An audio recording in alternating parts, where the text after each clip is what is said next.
All right, guys, so here's our backup camera that I got. This is the camera itself with the solar pad up top. I connected this to the wall socket for now.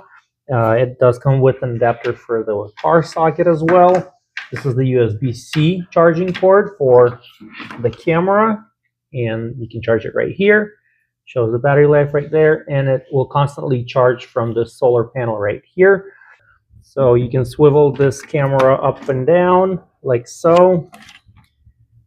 This magnet right here, super strong. It has this rubber mat, which will prevent any damage on your truck or car or trailer, and also will prevent the camera from slipping. It does have some weight to it, but it holds strong to the metal.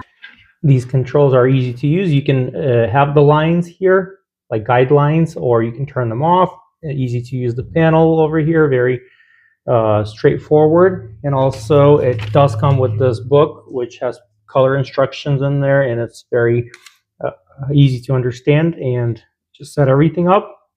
But when I got it, it was already paired to this screen. This is a great size 7-inch screen with a visor over here, and also does have the 2 antennas. So you can pair another camera here if you want to use 2 cameras. Great quality, and also it does have the night vision, and it works very well at night as well. A strong mount right here.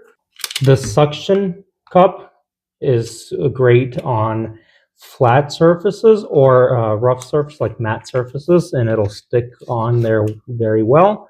I use this as my backup camera, which is basically an alternative for my rear view mirror. It helps a lot when I use the trailer. I can just put this on my steel trailer and I can see what's behind me. It helps me back up. Also, the pickup bed has a built-on bed, which does have an obstruction view for me. That's why I got this camera. I'm very satisfied with the size of the screen, and the camera quality is great as well. Thank you so much for watching this video. Please support my channel by hitting the like and subscribe buttons, and have yourself a great day.